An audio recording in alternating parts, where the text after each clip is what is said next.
Լուրեր լրատվական ծրագիրն է եթերում, բարև ձեզ։ Իշխանական падգամավոր Արմեն Խաչատրյանը հայտարարեց, որ պատերազմում Սյունիքի որևէ համայնքապետ իր ջոկատով թշնամու դեմ չի պայքարել։ Հայտարարությունը բուռն արձագանքների տեղիք է տվել ու զայրացրել համայնքային իշխանություններին։ Հոկտեմբերին Ադրբեջանը բացեց Զանգեզուրի դարպասները, իսկ քայլական Արմեն Խաչատրյանի կարծիքով նույնիսկ այդ ժամանակ կարիք չկար, որ համայնքապետերը ջոկատներ կազմեին։ Նման բան չի եղել, որևէ համայնքապետ իր ջոկատով թշնամու դեմ չի պայքարել եւ դրա անհրաժեշտությունը չկա։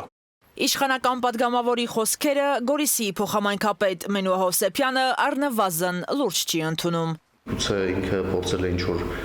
քաղաքական ինչ-որ մեկի պատվեր կատարել, այդ իմաստով էլ լուրջ չեմ ընդունում իր ասածը։ Ծանր օրերին, երբ կյանքի ու մահվան կռիվ էր գնում, Արմեն Խաչատրյանը Գորիսի համայնքապետարանի երկրորդ հարկում սուրճ էր խմում եւ ուշով հետևում, թե համայնքն ինչպիսի ահռելի աշխատանք է տանում, ինչ է մոռացել է։ Արմեն Խաչատրյանը բավականաչափ տեղեկացված է ինչով են զբաղվել Սյունիքի համայնքապետերը, քանի որ նա ինքը անձամբ ներկա է եղել այդ process-ների ընթացքում։ Ինքը տեսել է ինչպես են կազմակերպում եւ ինչ են կազմակերպում, ընդհանուր մինչեւ ջոկատների այստեղից ճանապարհելը դեպի առաջնագիծ, դեպի ջրական։ Ես չգիտեմ, կարող է վարչապետն է որոշակի հանձնարարական հանձնարարություն տվել ինչ որ մարդկանց աշկերին թոս փչելու համար։ Բացառված չի։ Սյունիքի նկատմամբ ընդգծված վատ վերաբերմունք կա վերևներում, նկատում է ԵԿՄ Քաջարանի տարածքային բաժանմունքի փոխնախագահ Հովհաննես Հարությունյանը։ Հարիր չի Խաչատրյան Արմենին նման տոնով խոսա ախր։ Ես ուզում եմ իմանամ, այս ամսի 27-ից մինչև հիմա, մինչև դեկտեմբերի 27-ը մենք եղել ենք առաջնագծում։ Այո, եղել է ռազմական գործողությունների շրջան եւ եղել է մարտական հերթապահության շրջան։ Մեկ անգամ գոնե Խաչատրյան Արմենը այցելել է երկրապահ շտաբ, տեսն այդ գումարտակում ինչ խնդիր կա, ով կա, ինչ գործողություն է իրականացվում, ինչի մասին է խոսքը։ Ու կրված եք Փարամազան լացամոր հրամանատարը,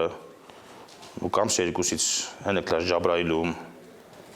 դաժեն դե 3 անգամ ընկած եք շրջափակման մեջ, մի 30 քանի հոգի իրանք երևի մի 400 հոգի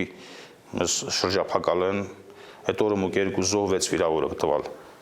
Փարամազյանը էլ լացնդը, մուկ հենեքլաց միասին, երկու մաշին լացնդը, մի մաշին ես լակշում, մին ինքը լակշում, այդ պահը վիրավորը քանացա, բանը Ալենի դինը ես հանած, ինքնա վիրավոր բիրած Արսենին։ Գարիկ Հայրապետյանի խոսքով սա արդեն պատվի հարց է։ Ինչու են փորձում զոհվաստղաների ամագը ջուրը գցել, ինչ է ուզում են ամբողջությամբ Զանգեզուրը տալ, չեք թողնի ասում է։ Կարել չին հազնի Սյունիքը, իրան կարող է ուզին, բայց կարել չի։ Տվող չկա 100%։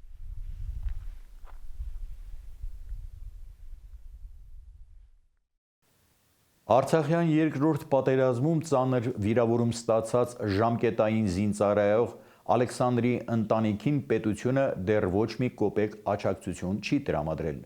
Սոցիալական խնդիրներ ունեցող ընտանիքին տղային մայրաքաղաք բուժման տանելու ճանապարհածախսի այլ հարցերի լուծման համար աջակցում են միայն անհատները, մանրամասները տեսանյութում։ Հեռավոր Նռնաձորում ապրող Չիչյանների վիրավոր որդու Ալեքսանդրի պատմությանը անդրադարձել էին գրեթե 2 ամիս առաջ։ Այժմ տղային դժվարությամբ, բայց կարողացել են տեղավորել զինվորի տուն վերականգնողական կենտրոնում։ Հիմա հոգեբանական վիճակը մի քիչ ոնց որ դեպի լավն է գնում։ Մի քիչ նեղվում էր, որ վերականգնողականում է, բայց դե լավ է, հիմա որ հետ արդեն զբաղվում են, գինեզիստ, նատոկաբուժություն, ասեղնաբուժություն, ինքը որ զգում արդեն իր վրա տարբերություն կա, սպասում անհամբեր, որ պետք է ձեռքը բացեն, որ գնա վիրահատության։ 5 վիրահատություն տարած կարելի ասել մեկ աշխատող ոտքով ու ձեռքով մի կերպ տեղաշարժվող Սաշայի ու նրա ընտանիքի համար պետությունը լրացուցիչ զբաղմունք է հորինել։ Մեկ փաստաթղթի համար այստեղից այնտեղ է քաշքշում։ Իրանց որ հետաքրքիր լինի, մի հատ թուղթ ընդհանրապես նենց կսարքեն, այս պետությունը նենց կսարքեր, որ նախ այդ երեխեքին չքաշքշեին, ըստեից ընդե, հիվանդանոցից հիվանդանոց, Այնի գոսպիտալից ցվեկա, ես չգիտեմ էլի որտե, կամ մարզից մարզ, Չհաշված որ թուղթ է բերել ես Ղարաբաղից իր պոլկից, որ ինքը եղել է կռվի ժամանակ սեպտեմբերի 27-ից կռվի մեջ են եղել, վիրավորվել է նոյեմբերի 4-ին իմ երեխես մարտունի 2-ում։ Այդ սա ծնողը պետք է հավաքի, խի ուրեմն այդքանը իրանց աշները չի տենում, ապացույցը կայնած է դեմները։ Այնքան աստիճանի հասցնեն, որ ծնողը կայնի վայնի գոսպիտալի դեմը լացի արդեն։ Իմ երեխես էլ չէր ուզում արդեն սենյակներով գնար, հետևիցս գար, որովհետև չի կարող ինքը տեղաշարժվի։ Չիչյանների ընտանիքը մինչ այժմ ապավինում է միայն առանձին անհատների բարեգթությանը։ Մինչ այժմ արտասահմանից են մեզ օգնել, օգնում է Վահե Հակոբյանը, ձեր հետ ունեցած ինտերվյուից մի օր հետո իրանք արձագանքել են ճանապարհածախսի համար հոգացել են իրանք, աջակցել են անգամ վերականգնողականը, որի երեխես հիմա գրանցված անդ է։ Սրանից մի ամիս առաջ էլ մեր մոտ մարզպետներ եկել, իրանք էլ են աջակցել։ Իսկ պետության անտարբերությունը նրանց նման շատ ընտանիքների հանդեպ դեռ շարունակվում է։ Պետությունը ընդհանրապես ոչ մի բանով չի աջակցում։ Ասում են թղթաբանություն պետք է անեք, կարգը պետք է ունենա, որ նոր այդ աջակցությունները լինի։ Բայց ես որ ես կողքից լսում եմ իրանց ասելով այդ կարգը ընդհանրապես պետք չի 500,000 դրամի համար։ Միջև կարգը ստանալը այդ երեխեն 5 հատ վիրահատություն է անցել։ Մինչդեռ աշխատանքի եւ սոցիալական հարցերի նախարարությունից մի քանի օր առաջ մեզ տեղեկացրել էին, որ վիրավոր, բայց դեռ հաշմանդամության կարգ չստացած զինծառայողներից 4000 հոգուց ավելի մարդ արդեն իսկ ստացել է միանվագ 500,000 դրամ աջակցությունը։ Ես չգիտեմ, քանի հոգուց ավել են ստացել, ինչքան հոգու են տվել։ Ես չեմ կարող ասեմ, որովհետեւ ես այս պետության էլ չեմ հավատում։ Անտերությունը, անուշադրություն, չեմ անում։ Էլ ինչ բառ կարելի է դրան ավելացնել։ Հաշմանդամության կարգը դեռ չեն ստացել։ Ըստ բուժող բժիշկների, երրորդ կարգ պետք է շնորհեն, բայց Տիկին Սեդան չի բացառում, որ այստեղ էլ պատկան մարմինները թերանան։ Այս ընտանիքում անընդհատ մեկ անպատասխան հարց է հնչում. մինչև երբ պետք է հույսը դնեն բարեկամների ու անհատ բարերարների վրա։ Սյունիքում մեկնարկել է բնակչության հոգեբանական առողջության վերականգնմանը նպաստող դասընթաց, ինչպես նաև Տոկուն Սյունիք մեծ ծրագիրը, ըստ որի բժշկահոգեբանական օգնություն կցուցաբերվի պատերազմի հետևանքով հոգեկան առողջության խնդիր ունեցող 100 շահառուի։ Պատերազմը իր ոչ ցանկալի ավարտով վատթարացրեց մարդկանց հոգեբանական առողջության վիճակը։ Հոգեսոցիալական կարգավորման կենտրոնի Կապանի մասնաճյուղում սկսվել են առաջնային օղակի բուժաշխատողների վերապատրաստման դասընթացներ։ Բուժաշխատողները գիտելիքներ կստանան հոգեմարմնական խնդիրների մասին։ 60 եւ ավել տոկոսի մոտ է միջին եւ ծանր աստիճանի ստրես եւ առնվազն 30% մոտ պետք է լինեն հոգեմարմնական խանգարումներ։ Իսկ դա նշանակում է, որ առաջնային օղակ դիմող 3 մարդկանցից մեկի մոտ մարմնական խնդիրները, ճնշման բարձրացում, մաշկային խնդիրներ, սրտանոթային, ստամոքսաղիքային խնդիրները պայմանավորված են ավելի շատ հոգեբանական խնդիրներով, որոնց պետք է ճանաչել եւ որոնց պետք է բուժել։ Եվ դրա համար նախատեսվեց այս ծրագիրը առողջապահության նախարարության հետ, որը իրականացնում են Հայկական հոգեբուժական ասոցիացիան, Ամբրա հոգեկան բարեկեցության կենտրոնը, Հայկական բժշկական ասոցիացիան եւ ֆինանսավորումը բաց հասարակության հիմնադրամների կողմից է իրականացվում։ Պատերազմի հետևանքները մերօրյա տեղեկատվության վայրիվերումները բնակչության առողջությանը շատ մեծ վնաս են հասցնում։ Ամբողջ մեր խնդիրը բժիշկների միջոցով մարդկանց օգնելն է, որովհետև բժիշկները, թարեք ինքը ընտանեկան բժիշկը մարմնական առողջության մասին է մտածում եւ իր գործը շատ լավ կատարում է, բայց հիմա նոր իրավիճակ է ստեղծվել եւ այդ մարմնական խնդիրները, եթե մենք պատճառի վրա չազդենք, իրանք կարող են բավարար որակյալ չբուժվել եւ խնդիրը մնա։ Ինչի համար, եթե կարելի է միանգամից պատճառը վերջնականապես փակել եւ մարդը առողջ լինի, ոչ թե ամբողջ ժամանակը դեղ խմի։ Մեր այս դասախոսությունների շարքը, որը մենք արդեն սկսել ենք Երևանում, երկրորդը արդեն Ղափանում է ու ելի պիտի լինի, մենք ուղղակի այս ծավալով, որ աշխատանք ենք կատարում, մենք ընդհանրապես կարող ենք ուշադրությունը հրավիրել, գրավել այս խնդրի վրա։ Ես չեմ կարծում, ավելին ես համոզված եմ, որ այս դասախոսությունը լսելով բժիշկները ինչ որ նոր բան են սովորելու իրանց աշխատանքում այս կիրառելն է գիտելիք։ Չէ, այս գիտելիքը 3 օրվա կամ մի շաբաթվա դասընթացի կարիք չունի, սա երկարատև կրթվելու, պատրաստվելու խնդիր ունի։ Հետաբար մենք ուղղակի սրանով ուղղակի ասում ենք, որ կա նման խնդիր, ծանոթ եղեք այս խնդրի հիմնական դրույթների հետ, ձևերի հետ, զարգացումների հետ, այն միտումները դուր աշխարհում գոյություն ունի, եւ այս ուղղությամբ պիտի աշխատեք, պիտի կրթվեք, պատրաստվեք։ Դե չէ, եթե մենք հույս տնենք, որ այս լեկցիաներով իրան կարողանալ են մասնագետ դառնալ եւ հարցեր լուծեն, դա շատ թուրք կարծիք է։ Դասընթացներից բացի Տոկուն Սյունիք մեծ ծրագրով իրականացվում է պիլոտային ծրագիր Օնտարիոյի հայ-կանադական բժշկական ասոցիացիայի հովանավորությամբ։ Կապանի տարածաշրջանում անվճար հոգեբանական օգնություն է ցուցաբերվելու պատերազմի հետևանքով հոգեկան առողջության խնդիր ունեցող 100 շահառուի։ Պատերազմական իրավիճակից ելնելով Սյունիքը նույնպես անմաշ չմնաց, այդ իսկ պատճառով կարևորում ենք այդ ծրագրի իրականացումը հենց Սյունիքում, քանի որ Սյունիքի բնակչության զգալի մասի մոտ անհանգստացնող թվերի են հասնում ստրեսով պայմանավորված հոգեկան եւ արքային խանգարումները եւ հոգեսոցիալական կարգավորման կենտրոնի Կապանի մասնաճյուղը Տոկուն Սյունիք ծրագրի շրջանակներում իրականացնելու է անվճար հոգեբանական օգնություն պատերազմից տուժած անձանց եւ նրանց ընտանիքի անդամներին։ Բնակչության հոգեբանական առողջության վերականգնման ծրագիրը մեկնարկել է Երևանում, ներկայումս ընթանում է Սյունիքում, ապա կընդգրկի Տավուշը եւ Հանրապետության այլ մարզեր։ Միջազգային իրավապաշտպան Human Rights Watch կազմակերպությունը բարձրաձայնում է Ադրբեջանի զինված ուժերը բռնության ու կտանքների են ենթարկում հայ գերիներին։ Կազմակերպությունը ահազանգում է դաժան վերաբերմունքի մասին տեղեկությունները մտավախություն են առաջացնում, որ ադրբեջանական գերության մեջ պահվող հայերը հետագա խոշտանգումների վտանգի տակ են։ Միջազգային կազմակերպության բարձրաձայնած խնդիրների մանրամասները տեսանյութում։ Ադրբեջանի զինված ուժերը բռնության եւ կտանքների են ենթարկել գերության մեջ հայտնված հայ գերիներին։ Այս մասին բարձրաձայնում է միջազգային իրավապաշտպան Human Rights Watch կազմակերպությունը։ Հայտարարության մեջ մասնավորապես ասվում է. 2020 թվականի սեպտեմբերի 27-ին սկսված պատերազմի հետևանքով ադրբեջանական գերության մեջ հայտնված հայ ռազմագերիների նկատմամբ դաժան եւ նվաստացուցիչ վերաբերմունք է եղել։ Նրանք խոշտանգումների են ենթարկվել թե գերեվարման պահին, թե մեկ վայրից մյուսը տեղափոխվելու ժամանակ եւ թե կալանավայրում անազատության մեջ գտնվելու ընթացքում։ Բռնությունը, այդ թվում հայ զինվորների խոշտանգումը նողկալի են։ Դրանք պատերազմական հանցագործություններ են։ Խորապես մտահոգիչ է նաև այն փաստը, որ անհետ կորած մի շարք հայ զինվորների վերջին անգամ տեսել են Ադրբեջանում, կալանքի տակ, իսկ Ադրբեջանն այդ մարդկանց մասին որևէ տեղեկություն չի հաղորդել։ Կազմակերպությունը ստեղծված իրավիճակի մասին իր դիրքորոշումը հիմնավորում է նաև 4 նախկին ռազմագերիների հետ ունեցած հարցազրույցներով, որոնցում նրանք ներկայացնում են խոշտանգումների եւ դաժան վերաբերմունքի մանրամասները։ Ըստ Human Rights Watch-ի, իրենք նաև պատշաճ կերպով ուսումնասիրել են ավելի քան 20 հոլովակ, որոնցում երևում է, թե ինչ անմարդկային կտանքների են ենթարկում գերեվարված անձանց։ Կազմակերպությունն ահազանգում է դաժան վերաբերմունքի մասին տեղեկությունները մտավախություն են առաջացնում, որ ադրբեջանական գերության մեջ գտնվող հայերը հետագա խոշտանգումների վտանգի տակ են։ Ադրբեջանի իշխանությունները պետք է ապահովեն այդ երկրում պահվող հայ գերիների միջազգային մարդասիրական իրավունքներով ամրագրված երաշխիքները, այդ թվում առանց խոշտանգումների եւ վատ վերաբերմունքի։ Հոդվածում նշվում է, որ վերջին պատերազմը հենց ադրբեջանական կողմն է սանձազերծել։ Անդրադարձ է արվել նաև նոյեմբերի 10-ի հայտարարության 8-րդ կետին՝ բոլոր գերիների անհապաղ վերադարձին։ Human Rights Watch-ը նաև հիշեցնում է, միջազգային մարդասիրական իրավունքը եւ զինված հակամարտության մասին օրենքը պահանջում է հակամարտության բոլոր կողմերը պարտավոր են մարդասիրաբար վերաբերվել թե ռազմագերիներին եւ թե պահվող այլ անձանց։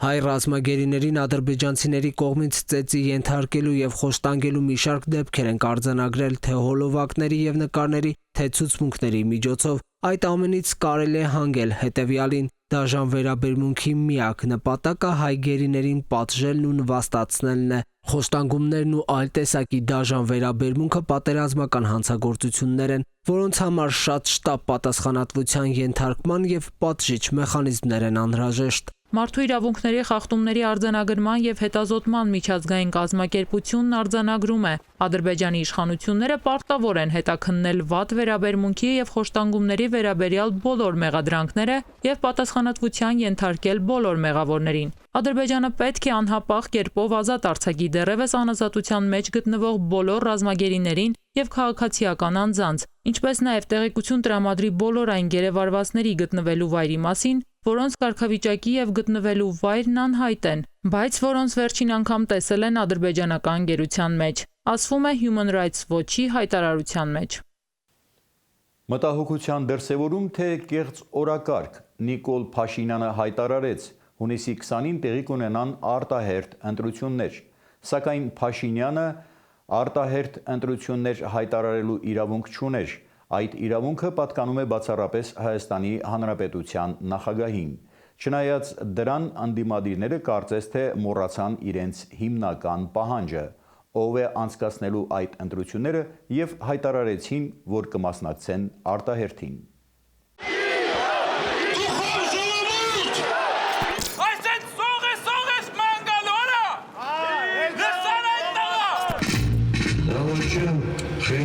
Սպասում եք դատու դատաստան, իմ Արցախ, իմ հողուջուր, իմ Հայաստան։ Ներքաղաքական ճգնաժամը հաղթահարելու իմիտացիա թե իշխանության իր իսկ համար գտած միակ հուսալի ելք Նիկոլ Փաշինյանը նախորդին հայտարարեց հունիսի 20-ին կանցկացվեն խորհրդարանական արտահերթ ընտրություններ։ Ներքաղաքական լարվածության ֆոնին ընդդիմադիրները մոռացան, իշխանականներն էլ շրջանցեցին այն, որ Նիկոլ Փաշինյանը իրավունք չունի արտահերթ ընտրություններ հայտարարել, ոչ էլ օր նշանակել։ Ըստ օրենքի դա Հայաստանի Հանրապետության նախագահի լիազորությունների շրջանակում է, իսկ գոնե մինչև այս պահը Արմեն Սարգսյանը նման հայտարարություն չի արել։ Չնայած այս մեծ, բայց անտեսված նրբությանը, ընդդիմադիր որոշ կուսակցություններ հայտարարեցին, որ մասնակցելու են արտահերթին։ Մեկնարկել է ըստ էության նախապատրաստական աշխատանքները սպասվող արտահերթ խորհրդարանական ընտրություններին։ Այդ աշխատանքները պետք է լինեն կազմակերպվեն կանխատեսելի օրենսդրությամբ եւ այս պահին գործող օրենսդրությամբ մենք եւ մյուս բոլոր ուժերը պատրաստվում են ընտրություններին։ Մի քանի օր առաջ ես հայտարարել էի, որ ստեղծված ծանրագույն վիճակից մեր հայրենիքը դուրս բերելու համար հնարավորինս սեղմ ժամկետներում պետք է երկրում ձևավորել նոր իշխանություն եւ նոր կառավարություն։ Դրա միակ լեգիտիմ ճանապարհը արտահերթ խորհրդարանական ընտրություններն են։ Այո, մենք մասնակցելու ենք, բայց ինչ ձևաչափով դեռ չեմ կարող ասել։ Կուսակցությունում քննարկում կիրականացնենք եւ կհայտարարենք։ Եթե այսքան պայքարից հետո անկախ մեր կամքից տեղի կունենա արտահերթ խորհրդարանական ընտրություններ, այդ ժամանակ նոր դաշնակցությունը կքննարկի իր մասնակցության ձևաչափը, օրակարգը կամ մասնակցումը թե ոչ։ Ընտրություններին մասնակցելու պատրաստակամություն դրսևորած ընդդիմադիրները սակայն մոռանում են իրենց հիմնական պահանջի մասին, ով է կազմակերպելու եւ անցկացնելու այդ ընտրությունները։ Իշխանական եւ ընդդիմադիր քաղաքական ուժերը փոխադարձաբար կասկածում են միմյանց, ընտրությունները կեղծելու մտադրության մեջ եւ տարատեսակ հիմնավորումներ ներկայացնում։ Սա եւս անտեսվեց ու հայտարարությունից ժամեր անց վիրտուալ օրակարգ մտավ ընտրական օրենսգրքի թեման, հիշեցնողն էլ Հայ ազգային կոնգրես կուսակցություններ։ Համոզված ենք, որ առկա քաղաքական ճգնաժամի առաջարկվող լուծումը առանց ընտրական օրենսգրքի փոփոխության ընդհանրապես ծառայելու է խորհրդարանական կուսակցությունների կոնյունկտուրային շահերին եւ հրահրելու նոր քաղաքական ճգնաժամեր։ Հետևաբար իրադարձությունների այդ օրինակ զարգացումը կլինի ոչ այլ ինչ, քան հասարակության թիկունքում հյուսված դավադիր գործարք։ Քաղաքացիական պայմանագիր Բարգավաճ Հայաստան եւ Լուսավոր Հայաստան կուսակցությունները ուղղակի պատասխանատվություն են կրելու Հայաստանի քաղաքական համակարգի առողջացման ուղղված ծրագրի ձախողման համար։ Իրավաբանները ու քաղաքագետները արդեն հայտարարել են, որ խորհրդարանը չի հասցնի փոփոխություններ կատարել ընտրական օրենսգրքում, չնայած Վենետիկի հանձնաժողովի խորհրդատվական կարծիքի։ Ընտրական օրենսգրքի փոփոխություններից հետո քաղաքական ուժերը ու հասարակությունը պետք է ունենան առնվազն 6 ամիս ժամանակ դրանց ծանոթանալու համար։ Հայաստանի ներքաղաքական կյանքը ակնհայտորեն թեժ է լինելու ամռան պես, իսկ մինչև այդ արդեն թեժանում են այդ թեմայով վիրտուալ քննարկումները։ Հարցերի առաջին հորիզոնականում է, երբ հրաժարական կներկայացնի Նիկոլ Փաշինյանը, որպես հնարավոր ժամկետ նշվում է ապրիլի 21-ը։ Մինչև արտահերթ ընտրությունների անցկացումը խորհրդարանը պետք է վերացնի ռազմական դրությունը եւ դրանից բխող բոլոր սահմանափակումները քարոզարշավ կազմակերպելու համար։ Միևնույն ժամանակ նկատենք, որ ընտրություններն անցկացվելու են համավարակի պայմաններում։ ԱՄՆ նախագահ Ջո Բայդենի սկանդալային հայտարարությունից հետո երրորդ օրն է կրքերը չեն հանդարտվում։ Ըստ ռուս փորձագետների ամերիկյան կողմը մտադիր է Ռուսաստանի նկատմամբ նոր պատժամիջոցներ կիրառել։ Այդ պատճառով ամերիկյան հետախուզական ծառայության միջոցով ապատեղեկատվություն է տարածում։ Հաջորդ տեսանյութը ԱՄՆ նախագահի անսպասելի հայտարարության ու Կրեմլի արձագանքների մասին է։ Արդյոք կարծում եք, որ Պուտինը մարդասպան է։ Այո։ Իսկ ինչ գին կվճարի նա։ Դուք կտեսնեք, որ Պուտինը պատասխան կտա։ ամերիկացի լրագրողի անսպասելի հարցն ու ԱՄՆ նախագահ Ջո Բայդենի անսպասելի պատասխանը երրորդ օրն է միջազգային մամուլի գլխագրերում է։ Ըստ ռուս փորձագետների Ռուսաստանի Դաշնության իշխանությունների նկատմամբ ամերիկյան կողմի հակառուսական դիրքորոշումը նոր թափ է առել հատկապես նախորդ շաբաթվա ընթացքում։ Ամերիկյան հետախուզական ծառայությունը օրեր առաջ զեկույց էր հրապարակել, ըստ որի Ռուսաստանն ապատեղեկություն է տարածել, փորձելով ազդել 2020 թվականի նախագահի ընտրությունների արդյունքների վրա։ Թեպետ ընտրությունների տեխնիկական մասի վրա Ռուսաստանի կողմից ներազդելու նշաններ չկան, այնուհանդերձ Ռուսաստանի Դաշնության նախագահ Վլադիմիր Պուտինի թույլտվությամբ ռուսական մի շարք կառավարական կազմակերպություններ գործունեություն են իրականացրել նախագահի թեկնածու Ջո Բայդենին վարկաբեկելու համար։ Միաժամանակ ռուսական կողմը աջակցել է Բայդենի մրցակից նախկին նախագահ Թրամփին, ինչպես նաև փորձ է արվել խարխլելու հանրության վստահությունը ընտրական գործընթացների հանդեպ եւ սրելու սոցիալ-քաղաքական տարաձայնությունները Միացյալ Նահանգների ներսում։ Այս զեկույցի հրապարակումից րոպեներ անց ամերիկյան CNN գործակալությունը հայտնեց, որ ԱՄՆ-ն պատրաստվում է հաջորդ շաբաթ Ռուսաստանի դեմ նոր պատժամիջոցներ սահմանել։ Տեղեկությունն օրեր անց սկանդալային հարցազրույցի ընթացքում հաստատեց հենց Բայդենը, նշելով, որ Ռուսաստանը կենթարկվի պատասխանատվության իր գործողությունների համար։ Ռուսաստանի դեմ սանկցիաներ կիրառելու լուրը պաշտոնապես հաստատել էր նաև Սպիտակ տան խոսնակ Ջեն Պսակին։ Ռուսական կողմի պատասխանն ինչպես եւ ակնկալվում էր չուշացավ։ Նախ արձագանքեց Կրեմլի խոսնակ Դմիտրի Պեսկովը ու քննադատեց Պուտինի վերաբերյալ Բայդենի հայտարարությունները։ Ընդգծեց, Ռուսաստանը ոչ մի կապ չի ունեցել ընտրություններում թեկնածուների դեմ արշավի հետ։ Նման օրինակ զեկույցներն էլ համարեց որպես նոր պատժամիջոցների համար պատրվակ։ Ռուսաստանի Դաշնության պետդումայի նախագահ Վյաչեսլավ Վոլոդինն էլ ԱՄՆ նախագահ Բայդենի վերջին հայտարարությունն անվանեց անզորության հիստերիա։ Բայդենին պատասխանեց նաև անձամբ Պուտինը։ Ռուսաստանի նախագահն առողջություն մաղթեց ԱՄՆ նախագահին ու հավելեց. Ով նման վիրավորական բան է ասում, հենց ինքն է այդպիսին։ Я вспоминаю, в детстве мы во дворе, когда спорили. Փոքր ժամանակ երբ բակում իրար հետ վիճում էինք, ասում էինք, ով ինչպես անվանարկում է, հենց ինքն այդպիսին է, եւ դա պատահական չէ, դա պարզապես կատակ չէ։ Այդտեղ շատ խորը հոգեբանական իմաստ կա։ Մենք մշտապես դիմացի մարդու մեջ տեսնում ենք մեր սեփական որակները եւ կարծում ենք, որ նա հենց այնպիսին է, ինչպիսին մենք ենք։ Ավելի ուշ Պուտինը Ջո Բայդենին առաջարկել է շարունակել քննարկումները, սակայն ուղիղ հեռարձակմամբ։ Առաջարկն էլ պայմանավորել է այն հանգամանքով, որ Ռուսաստանն ու ԱՄՆ-ն աշխարհում ամենամեծ միջուկային տերություններն են եւ հատուկ պատասխանատվություն են կրում մոլորակի ռազմավարական անվտանգության համար։ Նախորդ անգամ հեռախոսազրույց ունենալու նախաձեռնությունը Բայդենինն էր։ Ցանկանում եմ նախագահ Բայդենին առաջարկել շարունակել մեր քննարկումները, սակայն պայմանով, որ կխոսենք ուղիղ եթերում, այսինքն առցանց, սակայն առանց հապաղումների ուղիղ եւ բաց անմիջական քննարկումներ։ Պաշտոնական Վաշինգտոնը դեռ չի ընդունել ՌԴ եւ ԱՄՆ նախագահների ուղիղ երկխոսություն կազմակերպելու ռուսական կողմի առաջարկը։ Փոխարենը Սպիտակ տան մամուլի քարտուղար Ջեն Պսակին հանդես է եկել նոր հայտարարությամբ։ Նախագահ Բայդենը չի զղջում, որ Ռուսաստանի ղեկավար Վլադիմիր Պուտինին մարդասպան է անվանել։ Միջազգային լուրեր Վրաստանի իշխանությունները պնդում են, որ Բրյուսելի հատուկ բանագնացի միջնորդությամբ բանակցությունները տապալվել են Կիևից վերահսկվող ընդդիմադիրների պատճառով։ Այդ մասին հայտարարել է վրացական երազանքի առաջնորդ Իրակլի Կաբախիձեն։ Թբիլիսի էր ժամանել Եվրամիության բանագնաց Քրիստիան Դանիելսոնը օգնելու երկրի ընդդիմությանն ու իշխանությանը ելքեր գտնելու ներքաղաքական ճգնաժամը հաղթահարելու հարցում։ Շուրջ մեկ շաբաթ տևած բանակցությունները ավարտվեցին ապարդյուն։ Միջազգային մյուս լուրերը տեսաշարով։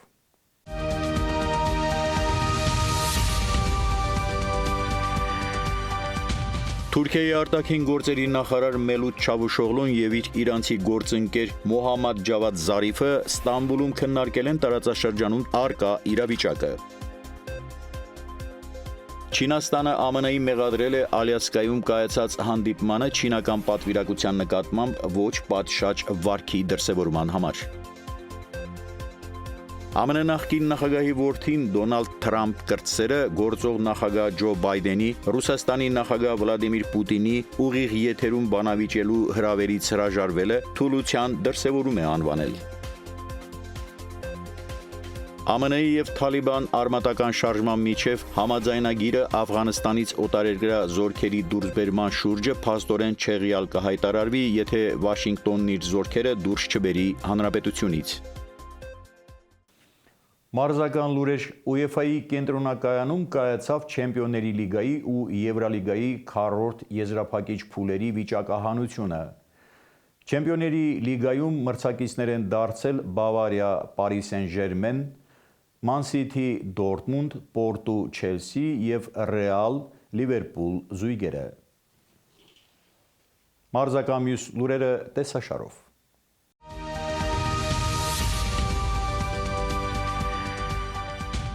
Իրեն եզակի համարող Ժոզե Մորինյոյի Տոտենհեմը Եվրալիգայի փլեյօֆի առաջին խաղում 2-0 հաշվով հաղթելուց հետո պատասխան խաղում 3-0 հաշվով պարտություն կրեց Զագրեբի Դինամոյից եւ դուրս մնաց գավաթային պայքարից։ Իտալական Միլանը արտագնահ խաղը Մանչեսթեր Յունայթեդի հետ 1-1 հաշվով ավարտելուց հետո սեփական դաշտում պարտվեց 1-0 հաշվով։ Նույնիսկ Զլատան Իբրահիմովիչի մասնակցությունը չփրկեց իտալացիներին։